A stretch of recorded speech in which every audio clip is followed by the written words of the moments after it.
प्यारे मित्रों नमस्कार। मैं आचार्य कुलदीप ओशो नानक धाम मुरथल से द अवेकनिंग शो के एक और एपिसोड में आपका स्वागत है। जैसे कि पहले के एपिसोड में आपको बताया गया, 9 से 14 जुलाई समर्थ गुरु सिद्धार्थ तोलिया जी के आयोजन से यहाँ पर एक संत समागम चल रहा है।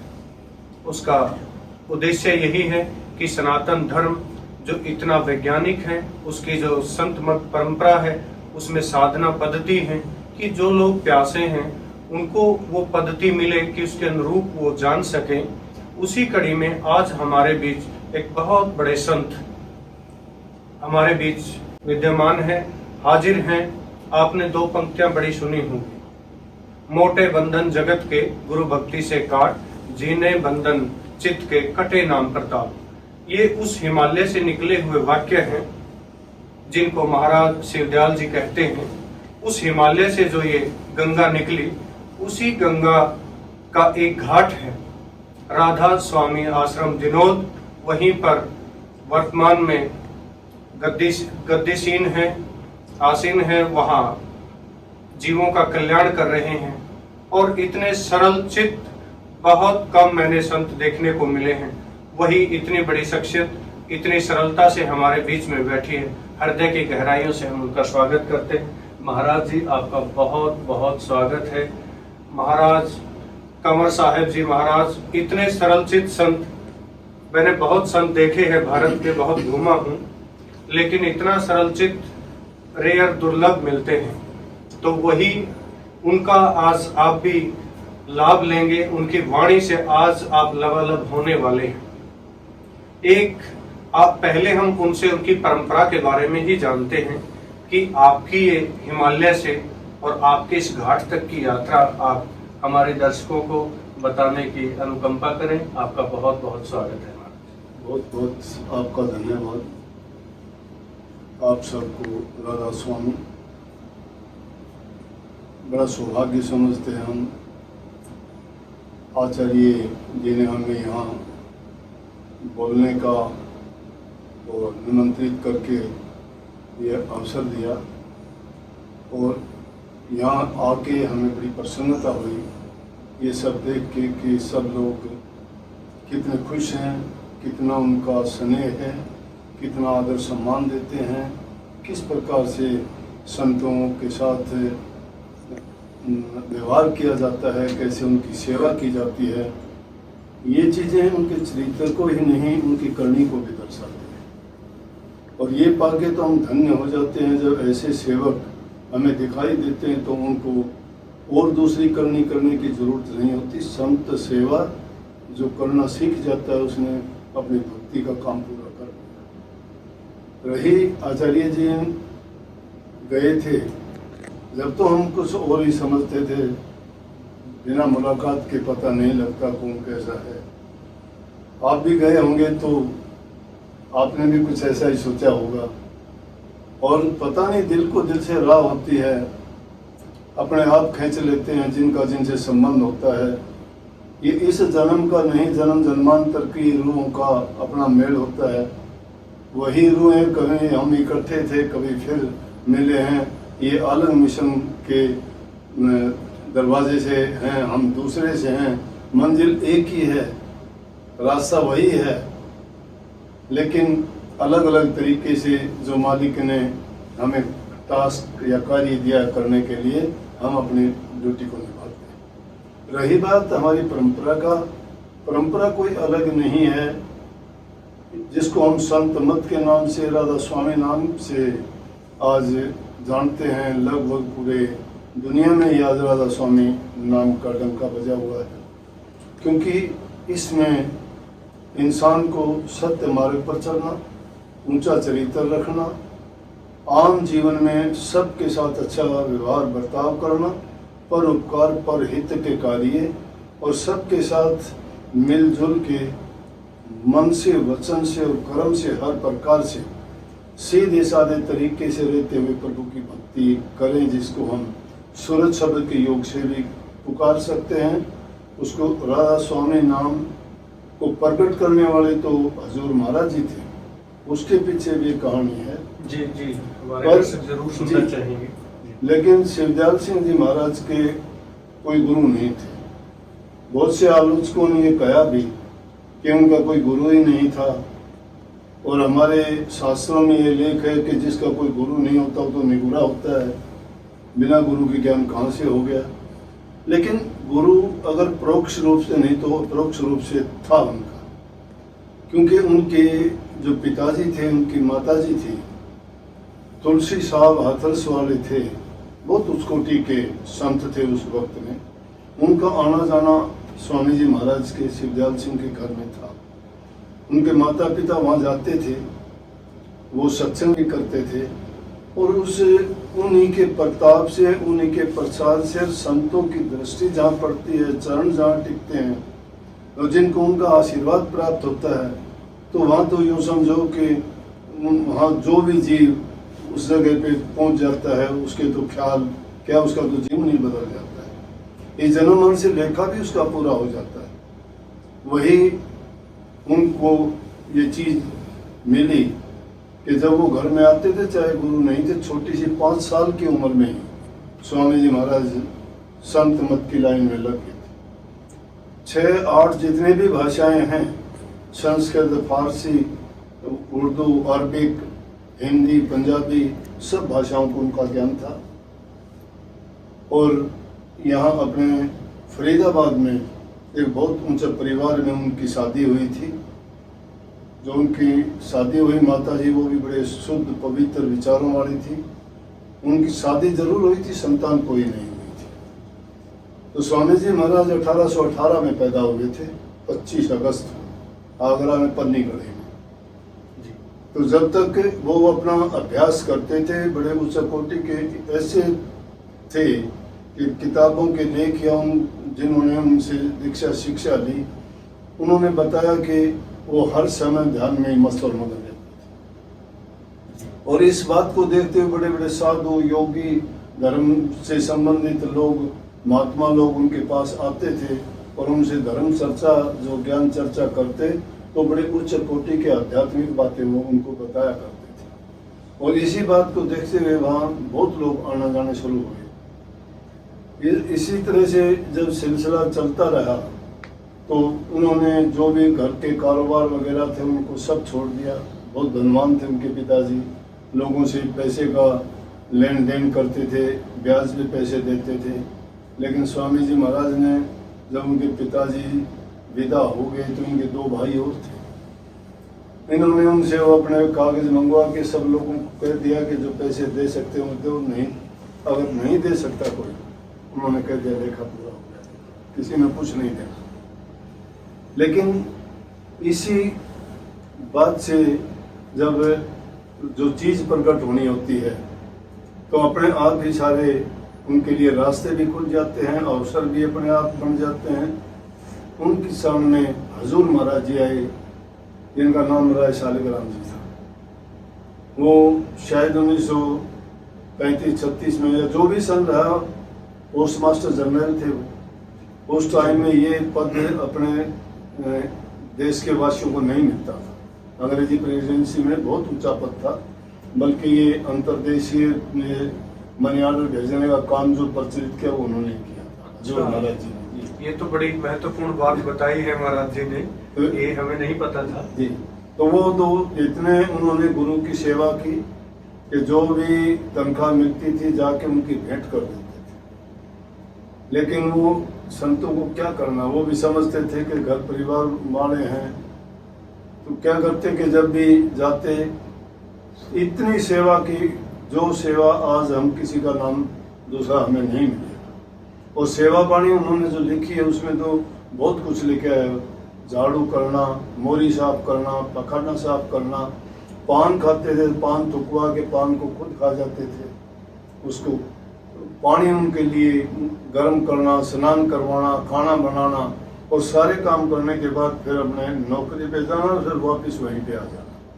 और इतना प्यार था कि जिस प्रकार से एक स्त्री को अपने पति से होता है,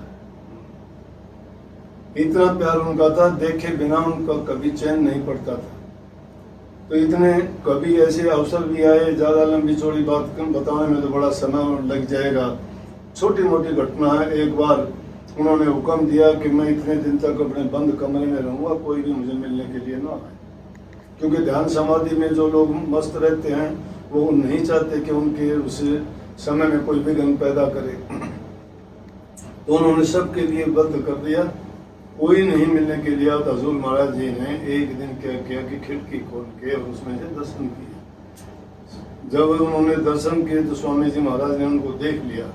देखते ही उनको एक खड़ाऊ उठाया और जब देख के मारा तो उनके सिर में लगा।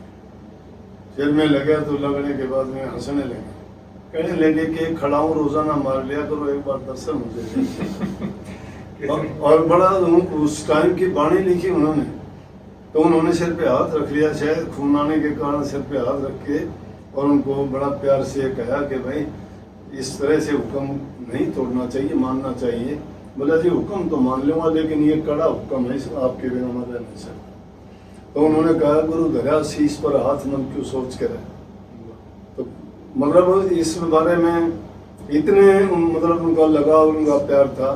हुक्का पीते थे स्वामी जी महाराज, हुक्का भर के लाना, उनको पान देना, खाना देना, सोते सुला के जाते थे, सुबह उठने से पहले आ जाते थे, सारे काम उनके करते थे। तो उन्होंने ज़्यादा स्वर्ण मत नहीं, स्वामी जी महाराज ने कहा कि मेरा मत तो सतना मनामी का था। वो जाप करते थे, उनका नाम सोमन ध्यान भजन इसी का था, सतना मनामी। लेकिन जब हजूर महाराज जी को उनको एक बार ऐसा हुक्म दिया, कहने लगे चलो भाई तुम ऐसा करो, कोई नई चीज ढूंढ के लेके आओ। तो उस टाइम में 3-4 गुरुमुख थे, तो वो उनमें से सारे के सारे गए। तो हजूर महाराज जी वापस आके कहने लगे जी एक बात बोलूं। बोले कि क्या खोज करके लाए? कि आप कहते हो कि वहाँ धुनी सतना मनामी की है, वहाँ तो राधा स्वामी नाम की धुनी। तो इस बात की बाद में बड़ी आलोचना हुई कि स्वामी जी महाराज तो शिवदयाल सिंह को कहते हैं, और जो राधा जी माता जी थी उनके घर से, उसको राधा कहते हैं। लेकिन संत मत की लाइन में सुरत और शब्द का मेल है ही। सुरत आत्मा का नाम है, शब्द परमात्मा का नाम, क्योंकि शब्द से ही सारा सब कुछ प्रगट है दुनिया में। शब्द सबसे ऊंची चीज है। क्यों? नानक साहब की वाणी देखोगे तो कोई शब्द ही धरती, शब्द आकाश, शब्द आदि, शब्द भया प्रकाश, सगड़ी सृष्टि शब्द के पाछे नानक शब्द घटे घटाचे। स्वामी जी महाराज ने भी कही है, शब्द न रची त्रिलोकी सारी, शब्द से माया फैली भारी, शब्द न सादीप नोखंड कियारी, शब्द से सब कुछ हुआ। शब्द ये सब कुछ जो है, क्योंकि शुरू में कुछ भी जब नहीं था। एक जगह पे लिखते हैं सार वचन में, बाणीय नहीं खालिक मखलूक न खिलकत, करता कारण काज न दिक्कत, राम रहीम करीम न केशो, कुछ नहीं कुछ नहीं कुछ नहीं था। कि जब कुछ था ही नहीं तो कौन सा शब्द था? शब्द की जब हिलोर उठी तो उससे जो है सारी ये सृष्टि का बढ़ना, जिसको हम अपने वेदों में शास्त्रों में कहते हैं कि ब्रह्मा जी ने इसको पैदा किया, तो शब्द से ये रचना हुई सारी। तो कहने लगे जी वहाँ तो सतना मनामी नहीं, वहाँ तो राधा स्वामी नाम का। तो ये राधा स्वामी नाम शुरू हुआ। उससे पहले स्वामी जी महाराज सत्संग करते थे घर में ही बैठ के। पन्नी गली ऐसी जगह में थी जहाँ वैश्याओं का मोहल्ला था। और लोगों ने बड़ी बात की कि संत ऐसे, बोले कि संत तो आते ही ऐसी जगह में है जहाँ बुराइयां होती हों। धोबी के पास तो गंदा और मैला कपड़ा ही जाता है। तो उन्होंने उस पन्नी गली को, उनको वैश्याओं का जीवन उद्धार करने के लिए, कबीर साहब का भी तो ऐसी जगह में ही था। वो भी तो कबीर चौराहा काशी जी में ऐसी जगह में ही रहते थे जहाँ ऐसे लोग रहते थे। और उनको कहा गया कबीर साहब को कि कबीर साहब आप क्या तो रात दिन सत्संग करते हो, कहाँ रहते हो?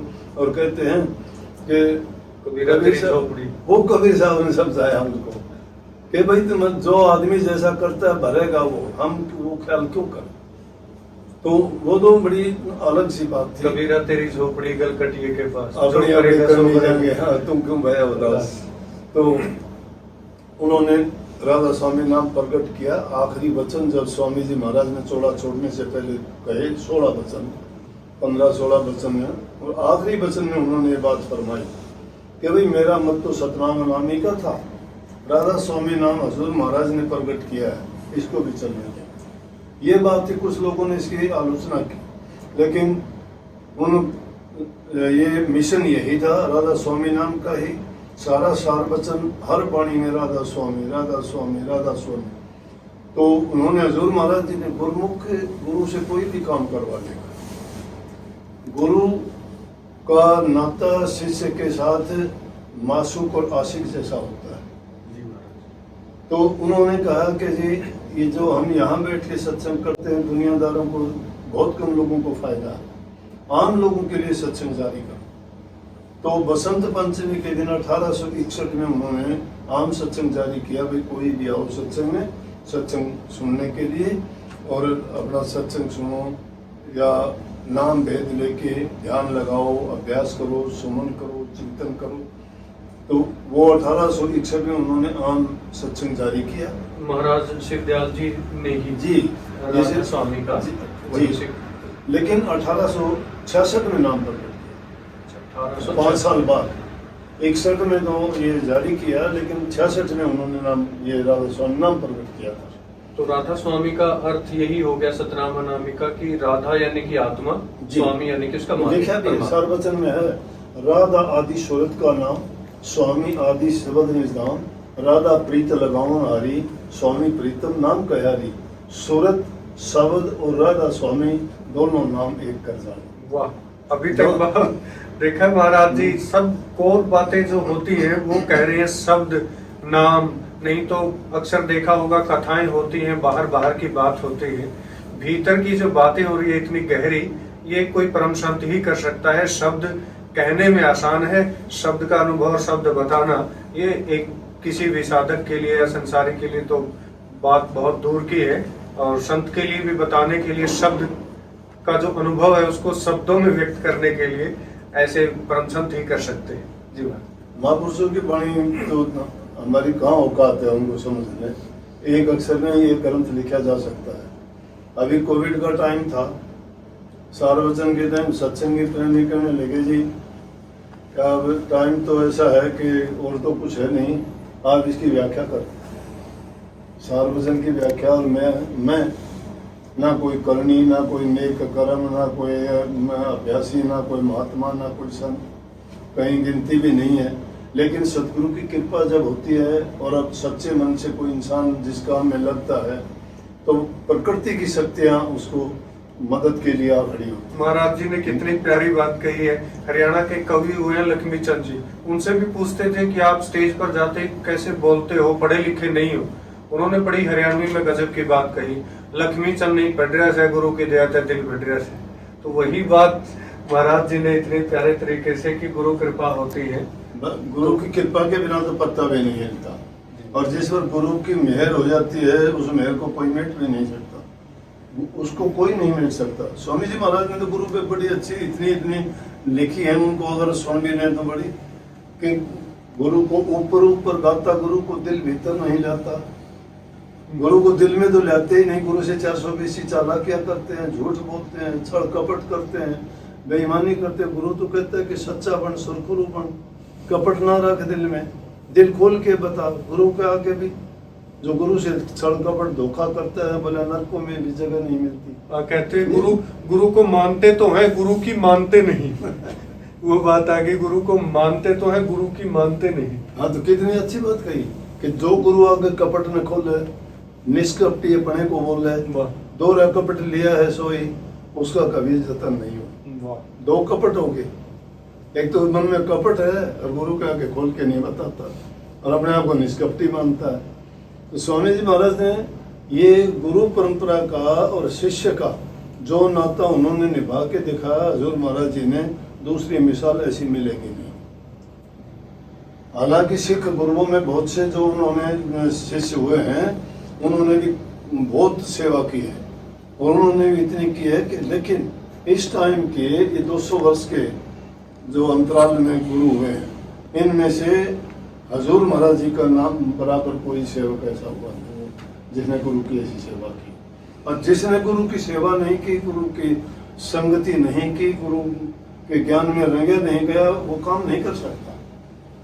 गुरु का कार्य बहुत ऊंचा होता है, गुरु करना आसान है, गुरु बनना बड़ा मुश्किल है, बहुत मुश्किल है, क्योंकि गुरु नाम ज्ञान का है। कबीर जी कहते हैं कि कभी वो साधु होना कठिन है जैसे बेल खजूर, हाँ। चढ़े तो चखे अमृत रस, गिरे तो चकना चूर। चकनाचूर। तो बड़ी ऊंची बात है, कहने को तो हम बहुत कुछ कह देते हैं, लेकिन हम वैसे होते नहीं हैं। हम भी बहुत कहते हैं, लेकिन क्या पता हमारे मुंह से सुनने की बात को कोई दूसरा सुन के अच्छा बन जाए। हम नहीं हुए तो क्या है, कम से कम शिक्षा तो देते हैं कि देख रहे हैं महाराज की सरलता, देख रहे हैं आप सब, सुन रहे हैं महाराज की सरलता को। गुरु कृपा भी कितना सुंदर बता रहे हैं। वो एक कवि कहता है ना, बिना जतन के नहीं मिलता वो प्यारा महबूब, बिना गुरु कृपा से वो मार्ग है अति दूर। वो बहुत दूर है परमात्मा का मार्ग बिना गुरु कृपा से। और निदा फाजली जी कहते हैं, दिल में न हो जुर्रत तो मोहब्बत नहीं मिलती, खैरात में इतनी बड़ी दौलत नहीं मिलती। तो ये दौलत जो पानी है, महाराज जी कह रहे हैं, वो गुरु के चरणों में है। एक अध्यापक से महाराज जी, हाँ जी, और ये संत की यात्रा अजीब बात है, ये गुरु कृपा है सब। मैं तो अपने विद्यार्थी जीवन में कभी क्लास में खड़ा होकर मैंने ऐसे भी नहीं कहा। अध्यापक होते हुए तो पढ़ाना पड़ता था, लेकिन जब गुरु की शरण में आया तो महाराज जी ने मेरे लिए ये कहा कि 5 शब्द रोजाना गाएगा। एक तो जाट के घर में जन्म, जिंदगी में कभी स्कूल में प्रार्थना तक नहीं कही, कभी कोई दुआ सीखा बोला नहीं। मेरी माँ सत्संग में आती थी, उसको भी मना करता था। कोई बैकग्राउंड थी नहीं ऐसी कि संत की, सत्संग की या कोई महापुरुषों के बारे में समझने की। लेकिन गुरु की जब कृपा हुई, एक दिन आया तो उसी दिन लेके गए, चाचे लेके गए कि यहाँ बिगड़ेगा, पढ़ा लिखा लड़का है, गलत रास्ते ना चला जाए। लेके गए, भाई चल। मैं बोले क्या रखा है? बोले कि एक बार देख तो ले। तो जब आज से अगर 60 साल पहले की बात करूं तो ये बहुत बड़ी चीज थी। हमें ये चीजें नहीं मिलती थी जो आजकल आसानी से मिलती हैं। ये गुड़ भी मिलना बड़ा मुश्किल था, ये फल फ्रूट कोई नहीं थे यहाँ। अब तो दुनिया की सब चीजें हैं। गांव का जीवन बड़ा कठिन था। हम जिस तरीके से हालात में पड़े हैं, उस गांव से 12 किलोमीटर रोजाना साइकिल पे चढ़ के आते थे। आधी बार साइकिल हमारे ऊपर होती थी, हम साइकिल पर नहीं होते थे। पंचर हो जाता, कोई पंचर लगाने वाला नहीं था साइकिल का, तो बड़ा कठिन वो था। लेकिन गुरु की शरण में आए, बोले 5 शब्द रोजाना गाया कर। अब कैसे कहूँ, मुझे लाइन भी नहीं आती। गुरु का हुक्म शुरू कर दिए, शुरू किए तो सर्दी में ही पसीना आता था, लेकिन लोग हंसते थे, बोले कि ये गा रहा है, ये गा रहा है। लेकिन हंसो, जब लोग हंसते हैं, वो बुल्ले शाह वाली बात याद आ गई कि बुल्ले आसी कर पता मलामत हो गए लाख, लोग की काफिर आख दे तुम हुआ होगा कि लोगों का काम करना उनको कहने दीजिए ना, तो सही काम पे चलता है। भाई हलवा खान दिया नहीं जीव घसे तो घसण दे, और प्रभु का नाम जब दिया नहीं लोग हंसे तो हंसण दे। वाह क्या बात है। नाचन लग गई तो फिर घूंघट की साथ भगा दिया, घूंघट चलो, घूंघट भगा दिया, सीख बोलना शुरू कर दिया। धीरे धीरे गाने क्या लग गया। महाराज जी ने सत्संग में मेरे से शब्द गुलाने सब संगत होती बोला के गा, बस गाते गाते गाना आ गया, बोलना आ गया। कहते कि सत्संग से पहले तू बोल, मैं जब तक सत्संग करूंगा ना आऊंगा, उससे पहले 2 मिनट तुझे बोलना है। अंग्रेजी बोलूं क्या ना बोलना, लोग तो आपको सुनेंगे। मैं क्या बोलूं, ना तो भक्ति, ना नाम के बारे में जानता, ना ध्यान के बारे में जानता, ना सुमरण की बात में कोई कर सकता। बोले नहीं दिन बोलना है, मैं टालने की कोशिश करूं और वो कह के बोलना है। बोलना शुरू किया थोड़ा, लेकिन जब भी सोचता क्या बोल रहा है क्या नहीं, लेकिन फिर भी मैं वजन मानता था बोलना। लेकिन बाद में थोड़ा थोड़ा ऐसा हो गया कि मौन करते थे महीना महीना, फिर थोड़ा बहुत मुझे बोलना पड़ता था मुझको, उससे थोड़ी आदत बन गई। और फिर तो बाकी तो बस गुरु की कृपा काम करती है, उस जीव के बस की बात कोई है नहीं। अपनी ओर से लाख कोशिश कर ले, गुरु बढ़ाए सब बढ़े, बलकर बढ़िया न कोई, बलकर के ना कुछ रावण बढ़े, दिए जड़ा मोड़ से कोई। अपनी ताकत से कोई नहीं बढ़ता, गुरु की मौज और ताकत काम करती है। तो ये आचार्य जी अब अपनी सीधी सादी बात इतनी सरल, आपको कितना आनंद आ रहा होगा। सोचिए कितनी सीधी सी बातों में, सीधे शब्दों में महाराज जी हमें बता रहे हैं। महाराज जी फिर आप जो शब्द की बात कर रहे हैं, जैसे जैसे हमारे ओशोधारा में है जी जो संत मत परंपरा होती है, जिसमें ज्ञान योग और भक्ति योग और कर्म योग तीनों को मिलाकर हमने यहाँ गुरुदेव करवाते हैं प्रोग्राम ध्यान के, सुमरन के, और जोरबादी बुद्धा की बाहर भी सम्राट बनो, भीतर भी सम्राट बनो, और साथ में आपके ध्यान और सुमरन चलो। तो आपके वहाँ जानना चाहेंगे कि आपके पास आकर लबालब हो सके, आपके वहाँ कैसी साधना चलती है? हमारे साधना के लिए कोई ऐसे हमने तरीके और जैसे आप करते हैं ऐसी कोई वो नहीं है। हम सिर्फ ये कहते हैं कि हम सत्संग के माध्यम से तो उनको प्रेरित करते हैं कि इंसान पहले एक अच्छा इंसान चरित्रवान हो। नंबर 2 है अपने हक हलाल की कमाई कमा के खाए। नंबर 3 अपने परिवार में सुख शांति समृद्धि खुशहाली का वातावरण बनाए, क्योंकि हम सामाजिक आदमी हैं। पारिवारिक रूप से अगर दुखी हैं तो चित्त जिसका भंग होगा वो क्या करे। मन में शांति हो, घर में सुखी रहें, आपस में प्यार प्रेम हो, बूढ़े बुजुर्ग माँ बाप को देवता मान के उनकी पूजा करें। जैसे ये 5 तो ऐसा जब करोगे आप, और आप ऊंचा चरित्र होना चाहिए। कोई आप में ये कोई लत नहीं है, नशे की है, मांस मिट्टी खाने की है, चोरी की है, निंदा चुगली की, बेईमानी की है, किसी का नहीं। अपनी कमाई पर चाहे आप रूखा सूखा खाओ, अपनी कमाई का होना चाहिए। हेरा फेरी का, भ्रष्टाचार का, झूठ कपट का, अगर छीना झपटी का, ये ऐसा भोजन या कोई भी चीज आप प्रयोग करते हो तो बर्बाद कर देगी, क्योंकि जैसा अन्न आदमी खाता वैसा मन होता। हमारे 5 कोश है शरीर में। अन्नमय कोश है, मनमय कोश है, ज्ञानमय कोश है, विज्ञानमय कोश है और आनंदमय कोश है। सबसे पहला कोश है हमारा अन्नमय कोश। जो हम अन्न खाते हैं, जैसा अन्न खाते हैं वैसा हमारा मन होगा। जैसा मन होगा उसमें वैसे ही विचार होंगे, जैसे विचार होंगे उसका वैसा ही तत्व निकल के हमारा ज्ञान बढ़ेगा, और जैसा ज्ञान होगा उसका आनंद सुख दुख उसका उसी का परिणाम होगा जैसा अन्न खाया है। इसलिए हमारा पहली चीज ये है कि इंसान पहले नेक इंसान बने, और जो नेक इंसान बन जाता है उसको कुछ करने की जरूरत नहीं रहती, क्योंकि उसने अपने आप को जान लिया है कि वो कहाँ तक उसने अपनी कमियां निकाल ली है। अपनी कमियां तो हम देखते नहीं, हम निकालते नहीं हैं, हम दूसरों की कमी देखते हैं, अपनी नहीं देखते। अगर हम अपनी कमियों को निकालते हैं तो हमें करना क्या है। तुलसीदास जी यही सही कहा आपने, बिल्कुल महाराज जी। तुलसीदास जी कहते हैं, नियरे हो सूजत नहीं लानत ऐसो दिन, तुलसी या संसार को भयो मोतिया बिन। महाराज जी बिल्कुल सरल तरीके से समझा रहे हैं कि जब तक आप नशे कर रहे हैं, ये आपकी चित्त की वृत्तियां ठीक नहीं है, पहले ही आदमी इतना बेहोश है, ऊपर से आप ये नशे की लत है और बेहोशी में डूब रहे हैं, तो परमात्मा को कहाँ पा सकते हैं, कहाँ तुम उस शब्द को जान सकते हो। बहुत सुंदर महाराज जी। ये जैसे बाकी जगह जय गुरुदेव में है, वहाँ 5, मेरा परिवार भी वहीं से जुड़ा था जय गुरुदेव से, मेरे दादाजी पिताजी वहाँ से, तो वहाँ 5 नाम जैसे दिए जाते हैं।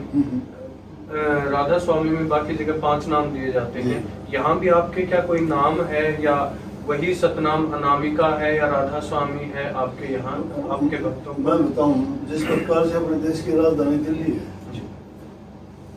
दिल्ली पहुंचने के लिए रास्ते में जहाँ से भी हम चलते हैं उसमें 5 पहचान है।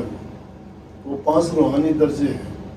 उन रूहानी दर्जों के अलग अलग वहाँ की दुनिया हैं, अलग उनकी पहचान है। क्योंकि रूह जब ऊंचे मंडलों से उतर के और नीचे आई थी, क्योंकि हमारा शरीर 3 दर्जों में बटा हुआ है। पहला दर्जा हमारा स्थूल शरीर है, इसमें 6 दर्जे हैं, गुदा इंद्रिय नाभि हृदय कंठ और ये अपने ये रूहानी दर्जे हैं। वैसे आम लोगों से हम बताते तो नहीं हैं, लेकिन अब ये प्रकरण और विषय ऐसा चल गया, तो इसके बाद में स्थूल के बाद में सूक्ष्म शरीर आता है, उसमें भी 6 दर्जे हैं। तो उन 6 दर्जों में ये ध्वनि आती है। उन ध्वनियों के नाम और ठिकानों के नाम है वो 5।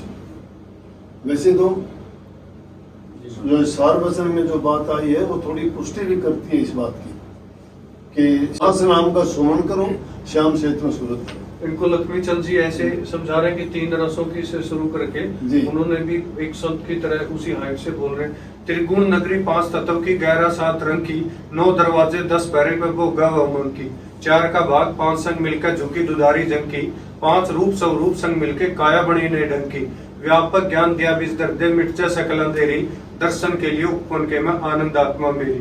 वही महाराज जी ने इतना सुंदर बताया कि इसे थोड़ा आपको रोकूंगा जी। उन्होंने जो बात कही ना, वो ज्ञान सिर्फ स्थूल शरीर तक का सीमित कर दिया उन्होंने। हाँ। 5 तत्व का शरीर है, तीनों गुण इसमें मिले हुए हैं, और जो नस नाड़ी का जितना भेद दिया गया, लेकिन ये जो है ये स्थूल शरीर के बारे में हम सब जानते हैं। 9 दरवाजे प्रकट हैं, 10वां गुप्त दरवाजा नहीं बताया गया। जो 10वां गुप्त दरवाजा है उसमें चलने का जो रास्ता वो संत मत का मार्ग है। संत मत का मार्ग है। क्योंकि गुप्त चीज को पाने के लिए तो गुप्त गढ़ी के जाना है।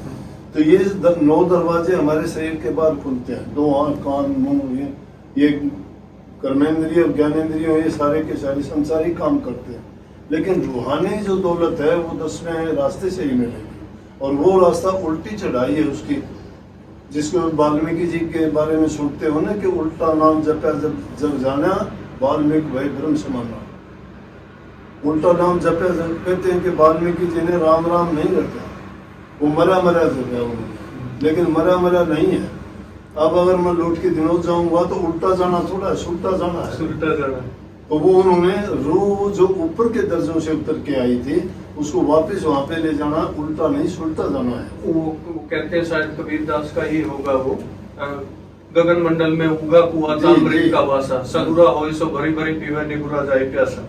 गगन मंडल में उर्दू कुया गुरमुख साधु भर भर पिया नोगरे पास करेंगे उनके, जिनके ये अंधियारा है कर मैनो दीदार महल में प्यारा है। वाह। कि जो महल के अंदर वो प्यारा बैठा है, और तो उसके लिए भी उन्होंने कहा धोती नेती बस्ती पाओ, वासन पदम जुगत से लाओ, कुंभ कर रेचक करवाओ।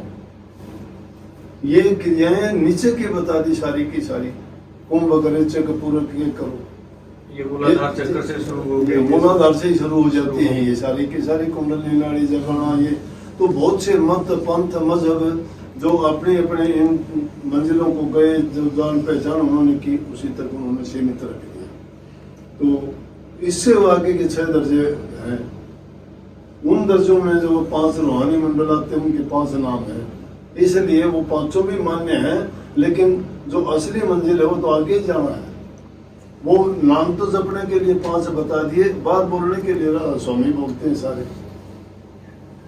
कि आना तो वही है कि वो 5 कह के आओ या सीधे आओ, बात तो अनुभव की है कि वहां तक भेद वही है। भेद वही है कि 5 कहने के बावजूद भी लास्ट में आपको मंदिर जब उसका पे अनुभव होगा तो कहना पड़ेगा कि यही हाँ, है राधा स्वामी जी, यही आत्मा और यही परमात्मा। वो सूरज समानी शब्द का ही काढ़ना था। सूरज शब्द में समाएगी जाके, सूरज शब्द में वही समाएगी ना जैसे बूंद सिंध से आगे बिछड़ के आगी, और वो बूंद वापस सागर में मिल जाए तो बूंद में और सागर में भेद क्या है? सागर भी एक ही बूंद है, लेकिन बूंदों का भंडार है, एक ही बूंद है। देखो उसको सारी इसी को संत मत में अद्वैत शब्द कहते हैं। बहुत आप इतनी सरलता से चीजें बता रहे हैं। बस लास्ट में मैं आपको एक ही बात के लिए रिक्वेस्ट करूंगा कि क्या इस संतों की भूमिका क्या बनती है कि हमारे आने वाली पीढ़ी के लिए स्कूल कॉलेजों में वहां तक ये जो बातें आप रूहानी की बता रहे हैं, रूहानियत की बातें, ये हमारी लोक संस्कृति में बच्चों तक पहुंचे। आजकल के बच्चे पता नहीं क्या क्या मोबाइल में देख रहे हैं, सोशल मीडिया पर वो दिग्भ्रमित हो रहे हैं। उनको कैसे उसके परिवार में ऐसा माहौल बने और वहां तक चीजें पहुंचे सरकार से कि क्या चीजें उनके सिलेबस में लागू होनी चाहिए। एक संत का क्या निर्देश रहेगा उनके लिए, क्या आज्ञा रहेगी? असल में तो सही और सच्ची बात तो ये है कि हमारे शास्त्रों में और महापुरुषों ने, मनुष्यों ने, ऋषियों ने, संतों ने जो युगों का बंटवारा किया है ना, वो बड़ा सोच समझ के किया था कि आने वाले टाइम में क्या होगा। सतयुग धर्म को मानते थे, त्रेता आया तो कुछ बिगाड़ हुआ फिर भी था, द्वापर आया तो चलो 50-50 हो गया, कलयुग आया तो ज्यादा कलयुग का प्रताप हो गया, लेकिन मैं कुछ आगे ही निकल गया उससे भी। एक कलयुग को भी छोड़ के मैं कहता हूँ पाप युग आ गया। ये 5वां युग शुरू हो गया, पाप युग, और उसके लिए हम सभी जिम्मेवार हैं, सभी जिम्मेवार हैं। धर्म भी आडंबर और पाखंड बनता जा रहा है, धर्म भी व्यवसाय हो गया है। धर्म धर्म नहीं रहा, धर्म गुरु गुरु नहीं रहे, वो भी कहीं ना कहीं अपने सवाल सीधी में ही लगे हुए हैं। अगर गुरु सच्चे होते, यूँ तो चलो विरोध होता रहा, आज से नहीं, प्रकृति का नियम है कि जहाँ हरकत होगी तो एक्शन का रिएक्शन होता है, उसमें तो कोई रोक नहीं सकता। लेकिन अब कुछ ये है कि माँ बाप बड़े अपने संतान के प्रति उदासीन हो गए, लापरवाह हो गए, वो उनकी इच्छाएं पूर्ति में लगे हुए हैं, और इच्छा जब बच्चा करने लग जाता है उसको समझ नहीं, उसको समझाने के लिए वो डरते हैं, बच्चों से डरते हैं कि कभी ये वो ना कर ले, ये ना कर, वो होता है ऐसा। फिर नींद में जड़ में जब दीमक लग जाती है तो पेट सूखे। पहले माँ बाप के अनुसार बच्चे चलते थे, अब बच्चों के अनुसार माँ बाप चल रहे हैं। बता, अब ये दीमक जड़ में लगी हुई है। अच्छे परिवार से जो बच्चे आएंगे उनको करने की जरूरत नहीं है। माँ बाप चाहते हैं उनके लड़के क्या, बच्चे क्या करें, कैसे कपड़े पहने वो, किस तरह से रहें, वो क्या क्या करें वो देखें। वो नहीं करते, माँ बाप कहते ऐसा करना तो अच्छा नहीं लगता। माँ बाप झूठ बोलना सिखाते हैं बच्चों को, अब धर्म गुरु क्या सिखा देंगे। कहते हैं स्त्री अपने बच्चे को कहती है कि बेटा मैं वहां जाती हूँ, तेरा पापा घर आया तो उसको नहीं बताना मम्मी वहां गई थी। बच्चे को सिखा दिया। आज बच्चे को ये गलती सिखाई है झूठ बोलने की, कल को बच्चा खुद गलती करके अपनी क्यों बताएगा, ना माँ से बताएगा ना बाप से बताएगा। अब गुरु क्या सिखाएगा उनको। जब हालात इतने बिगड़ जाते हैं फिर गुरु के पास जाते हैं। गुरु तो बात सच्ची कह भी देंगे, तो कबीर साहब ने कही कबीर बात सच्ची कह सबकी नजर से गिरा रहे। जो अगर सच्ची बात किसी को कह दे दुश्मन और हो जाएंगे। नहीं क्या गुरुओं के गले काट दिए गए, फांसी पे चढ़ा दिए गए, जहर पिला दिया गया। क्या गुनाह करने के लिए आए थे वो संसार का, बस अच्छा करने के लिए आए थे ना। सत्य को धारण करना और सहजता से उसको अपनाना कोई आसान बात नहीं। नगारों की थाप पड़ती है तो तीखी कोई नहीं सुनता।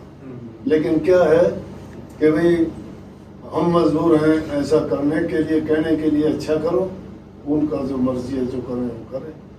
लेकिन हम मालिक से यही प्रार्थना करेंगे कि कुछ तो सुधरेंगे, कुछ लोगों को तो सद्बुद्धि आएगी। भक्ति करना तो बड़ी दूर की बात है कि अच्छा इंसान बन जाए तो भी हम समझेंगे कि हमारा मिशन कामयाब। बुराइयां छूट जाए तो भी हम समझेंगे कि हम जो कर रहे हैं बहुत बढ़िया किया है। बहुत सुंदर महाराज जी ने इतने सरल तरीके से बताया कि जड़ में दीमक लगा है और वो ठीक करना होगा। जड़ है किसी बच्चे के माँ बाप, वहीं से पालन पोषण में चेंज करना होगा, उसको बताना होगा ठीक क्या है गलत क्या है। वहीं से अगर सही पालन पोषण हो तो वही बच्चा समाज के लिए फिर अच्छा करेगा। अगर वहीं से गड़बड़ हो जाए, कहते हैं कि आप ये मत देखिए कि कहाँ गिरे हैं, बल्कि ये देखिए कहाँ से गिरे हैं। वो महाराज जी ने कितने सरल शब्दों में हमें बताया। इतना कीमती समय हमारे लिए निकाला महाराज जी ने, और कैसे आपको शब्द और साधना और ये पूरी परंपरा के बारे में इतनी सरलता से बताया। हम हृदय की गहराइयों से महाराज जी का बहुत बहुत धन्यवाद करते हैं। बहुत बहुत शुक्रिया। और राधा स्वामी हर देश में, हर दुनिया में ऐसे ही फैलता रहे, लोगों का ऐसे ही कल्याण करता रहे। हम सबके लिए बहुत ही प्रेरणादायी रहे विचार महाराज जी के। राधा स्वामी। राधा स्वामी, बहुत बहुत आपका धन्यवाद। बड़ी खुशी हुई यहाँ आके, जो आदर सम्मान प्यार मिला उसके लिए कोटि कोटि आपका धन्यवाद। हम भी